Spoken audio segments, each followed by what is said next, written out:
Assalamu alaikum and welcome to Carnelian Inside. On today's episode, we have Pashmina, who is Group Capability Development Partner at Engro Corp.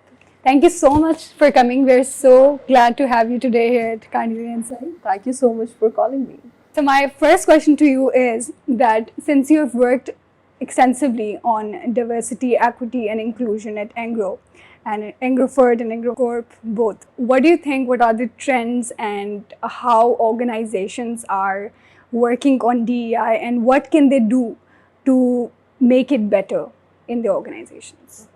When we talk about trends in the D&I, if you see the market landscape right now, everybody is really active on D&I policies and D&I initiatives everywhere. Why? Because if you see, we have a lot of different diverse people at every organization, and countries are not even singular anymore. They have diverse people in them as well. Hiring from diverse pool actually has been great journey. So when I see your questions, it has three parts. The first part is, yes, I've extensively worked with Engro Fertilizers and Engro Corp with the diversity D&I ambassador initiatives. And the journey so far has been amazing. It has been fulfilling. I have been the D&I ambassador trainer. I actually won the award for it as well. When companies are hiring a diverse pool, it actually helps them grow, and it has a lot of benefits tagged along to it. Why? Because as a brand, when you show that you are D&I ambassador, a D&I friendly, a D&I policy friendly or D&I ambassador friendly, more people want to join your organization. Why? Because that seems that the capability of hiring those people, retaining those people and understanding those people while inculcating those policies to help them grow in the organization, that actually helps people to has that the factor that wants to come to your organization. Yeah. I think D&I programs at any organization right now currently is the dire need of every organization. They should have D&I ambassador programs, and how you can inculcate them, that A, depends on organization to organization, but you should have A, the policies for it, and B, you should see the acceptability or the readiness level of your organization as well. And along with those, because I remember when we started off our journey at EFERT and at Engro Corp, it started off from Engro Corp, we had to check the readiness level first. Did you know that EFERT was the first one to hire women warehouse in charges in the market, where women warehouse in charges was taboo to the entire market, and we were the first ones to bring it. It was really tough for us to convince everyone, the palledas, the security guards, the line managers who were actually working with them, to tell them, yes, a woman can sit there and can do the work a man can do. Talking about diversity, when there is also a difference in generation in organizations, right? So you also have led people from Gen Zs. So how is it like, and what are the tips that you would share with other managers? Because whenever we talk with managers these days, this is their pain point, that how do we manage Gen Zs? How do we deal with them? They're completely different. So how do you deal with them? So currently blessed with 2 Gen Zs in my team.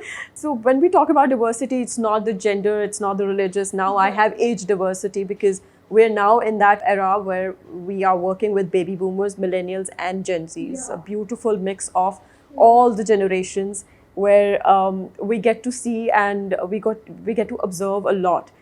Being a millennial, I worked with baby boomers my entire life, and the work that baby boomers do and the ways of work that millennials do are all awfully quite similar. But when the Gen Z started coming into the organization, it was a huge shift of the mindset of us millennials and baby boomers as well.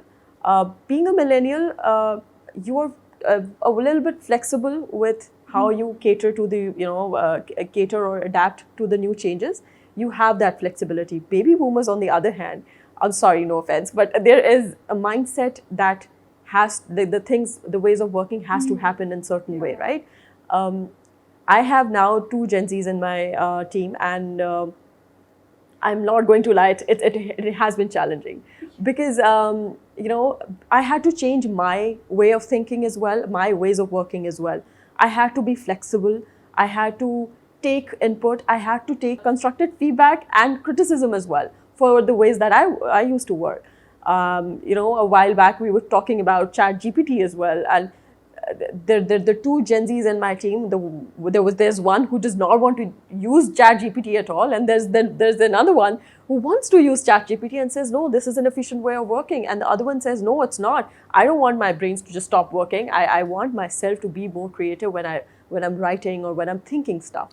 So dealing with Gen Zs, the most important point is flexibility, your adaptability as a manager. You have to be adaptable enough to take in their inputs, take in their questions, and be very constructive about it, and be very mindful of the fact that that's a 180-degree change from your thinking. I remember when I hired my first Gen Z, she used to come back every 5 minutes and come back and say, Gul, so we have competency model, leadership competency model. I'm sure every organization has that. We have 4 competency models at Engro. And every time I used to have a conversation with her, she'd go like, I just completed my first project. So what competency model, how would you rate me on the competency model? Am I an exceed? Am I an outstanding? And am I an meet? And I'd be working on my laptop and I'd look at her and I'd be like, can you please have a seat? And she'd be like, no, I don't want to have like a huge feedback conversation with you. I just want you to rate me. So, with 3-second and 5-second spans, you have to be very quick with your answers as well. You have to be very thinking on your toes, maybe have to be on your toes all the time. And you have to say, yes, I think it was outstanding, but these are your developmental areas. They would not even stand for the developmental areas, but they would actually like for you to reward them. That's where the third point comes. That's rewards and recognition. Mindful of the fact that you have to give them something plus what you had. So something plus one what millennials had. Obviously, baby boomers had to give something +1 to millennials. Now we have to give +1 to Gen Zs as well. So we have to think constantly, how do I reward them along with the one development factor that we give them? And how do you handle those conversations? That's really important. And that's number 4. You handle those conversations with them very, very diplomatically, very not sugar-coated. You have to give them straight, but you have to give them another developmental area which is very straightforward, very time-oriented and very smart, so they grasp it and they come back to you again. One thing that is very important in today's era is coaching and mentoring. Especially coaching can be very structured approach as well, but mentoring, because in today's world, there is more immersive leadership. The generation or the people, they want you to be immersed in their learning process as well. They want constant guidance and feedback and also recognition, and wo bhi baar. So in your eyes, what do you think कि mentorship कितना ज़्यादा अहम role play करता है in anyone's development? I think mentorship की importance Farah मेरे लिए बहुत important है, because I've been working with Engro for about 3.54 years almost, where Engro has a very legacy system of doing things, right? We have legacy people who came into the organization as a GTE and then became the vice presidents or the general managers and the business heads in today's world. The legacy people have a lot to give. And it's not just with Engro. I'm currently talking about Engro because I work with Engro. But most of the organization where you have a lot of knowledge bank, there should be a process of knowledge sharing as well.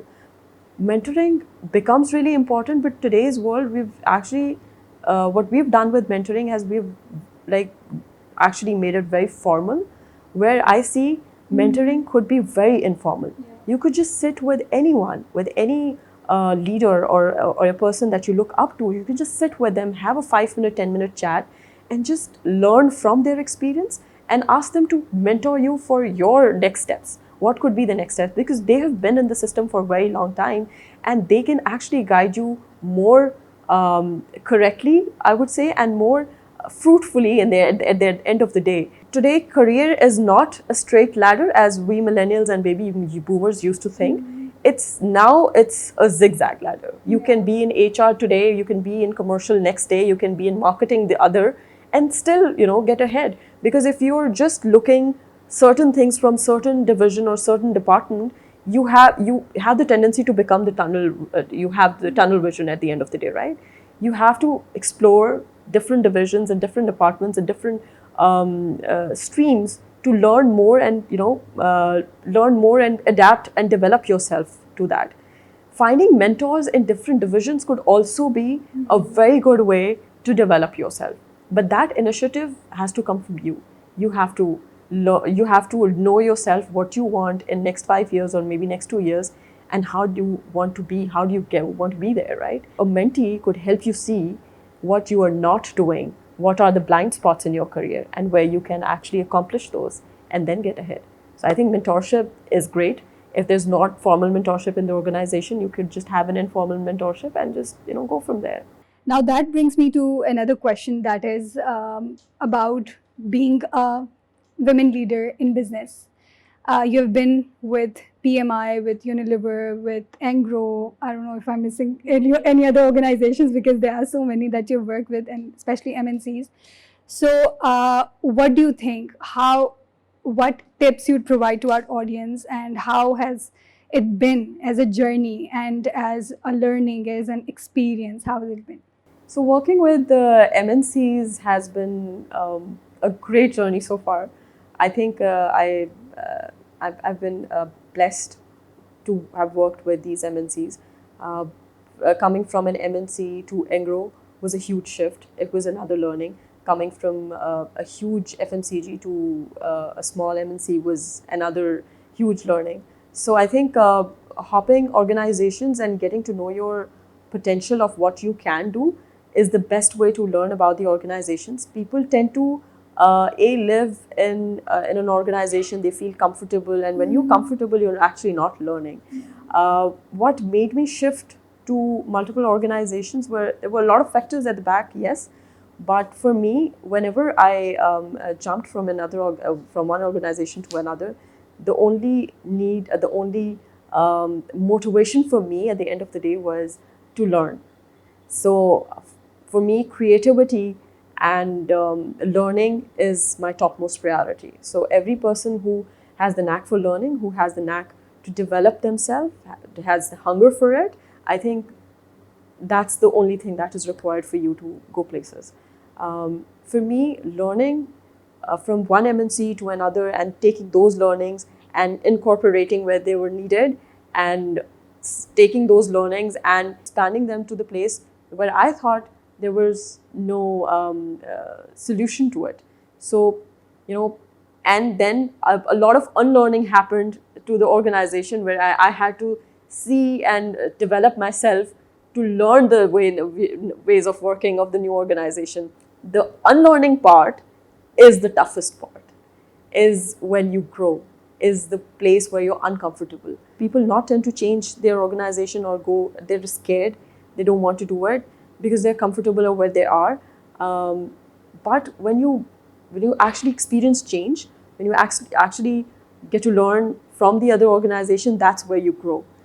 Of course, I'm not saying it comes without difficulties. It has its own set of difficulties. आपको बहुत मुश्किल होती है to learn the new ways of working. But at the end of the day, it's really rewarding. Just don't be afraid to explore. Just don't be afraid to say yes to something that develops you, that makes you learn, that makes you say, in the next 5 years, I won't be say that I didn't do it. I did it, and I did it on my own. That's great. That reminds me of a TED Talk that I was watching the other day, which was about grit.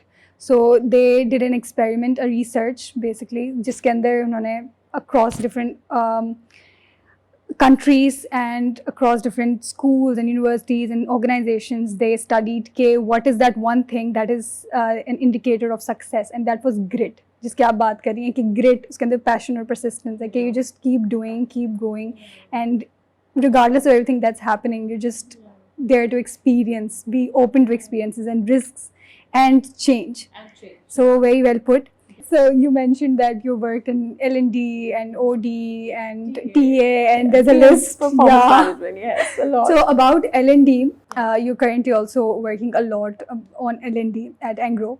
So how do you build and how are you trying to build this learning wala culture? Because by doing a lot of trainings and a lot of interventions and all of it, again, there are most of the people jinko learning nahi pasand. Whatever you do, whatever you want to attach to it, but they're like, what training or what learning e-module? But at the end of the day, it's very important for them. Lekin they just don't want to learn. So what strategies do you apply on these? The continuous learning can only happen if the person sees that there's something developing his career or her career at the end of the day. If that person does not see that, they will lose interest. So right now, we're trying to build that. We're very successful in building that connection with the people. And for some reason, I think I should mention this, as an HR, we don't do much. We don't do much on the side of branding. We don't brand ourselves. Every day and day in and day out, HR is doing so much everywhere. And I think every department. And we don't brand ourselves. We never tell them what we are doing and why we are doing this. The conversation happens in a room and in a very static environment where there are only 4 or 5 people sitting and doing these all beautiful strategies that is coming from different backgrounds of feedback, from your surveys, from your performance management, from your manager's review. But we never tell that story to the entire organization of how we ended up there, right? That storyline has to be told to the employee at the nth level for them to understand and to take up that development seriously. जब भी हम कोई programme करने जाते हैं, every person at the end of the training or at the start of the training हमसे पूछते हैं, so ये मेरे मैनेजर ने दी थी मुझे, ये HRBP से आई थी. So I think that story has to be told. That story has to be beautifully told and branded such way that employee is interested. And it has become easier now. Why? Because you're living in the social media world, right? You have LinkedIn, you have TikToks, you have Instagrams, you have Facebook, workplace, everywhere. I think you can brand yourself as much as you can, because aajkal, I'm sorry, but jo dikhta hai, wo bikhta hai, right? If you see something, you will be interested and you'll be buying it. I have been buying online things that I don't even need in my life. So maybe you could just tag that branding to the projects that you're running, and at the end of the day, the results will be beautiful. The continuous learning has to happen. You tell them the entire story. You build a connection of their career development to the training, and you tell that story beautifully in the perspective of marketing yourself, branding your projects. I think that will help you a lot. Absolutely. Very good insights and very well pointed that it is a learners-led world today. And when it comes to training, school, university, everywhere, it has to be learners-led. कि अगर वो interest show करते हैं, if they see value in it, only then they're going to be engaged and learn more.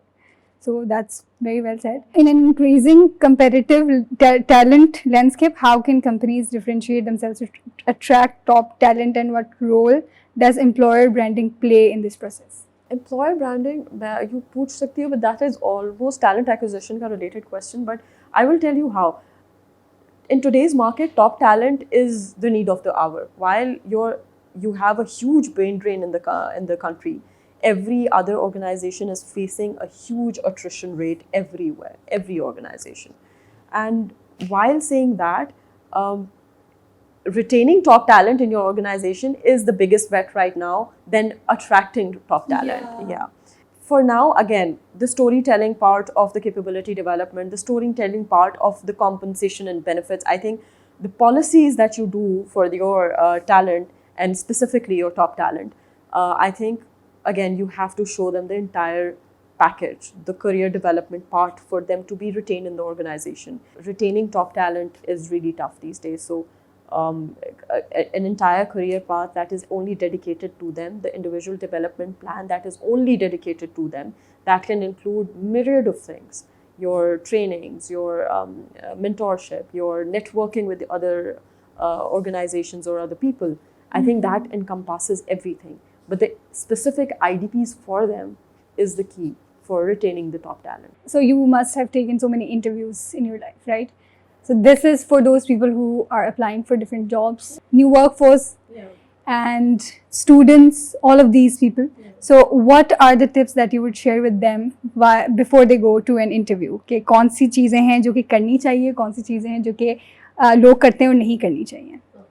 I think I will share my 3 top do's and don'ts. 3 top do's will be dress up really well, because if you're not dressing up the part, you lose half your confidence right there. Yeah. And you have to be confident enough in your skin to actually say what you want to say in the interview.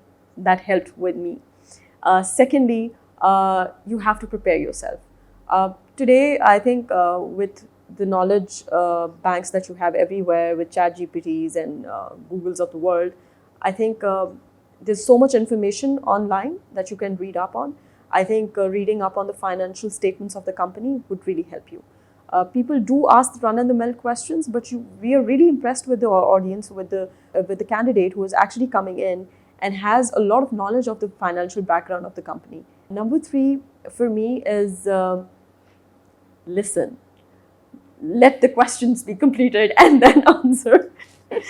So a lot of time I've had this struggle when candidates out there are really enthusiastic and they will be like, yes, gee, very, jumpy when we're asking the questions. I'm like, what's your name? And my name is this and this. Like, oh, have a very calm demeanor. Listen to the questions, listen, process it for 2-3 seconds and then answer. And have a very calm demeanor. Enthusiastic candidates are welcome any day, yes. But when you're looking for good, when we're hiring at the good organizations, we do see a couple of leadership competencies ourselves. We look for if they're cultural fit or not. Sometimes the candidate is beautiful on paper, but when we meet them in person, their values and the organization values are different. So it's not because we rejected you for that, because you were not good enough, but it's because you could not get there because the values that you share and the values the company share are not aligned. There were some candidates who actually questioned us on D&I. और mostly मेरे ख्याल से पाकिस्तान में जहाँ D&I की बात आती है, we always start with gender D&I, right? Yes. हम लोग हमेशा D&I को gender के साथ जोड़ देते हैं. When we talk about D&I policies, तो वो gender आ जाता है, and then we're actually giving women more importance than men, and that's not the case. Every good organization, I think, is looking at you with your competence level, whether you're competent enough or not to join the organization. I think that's what we're looking for. So yes, be prepared before you come to the interview. Thank you so much for your insights. Thank you. It was lovely having you today. It was lovely having me here as well.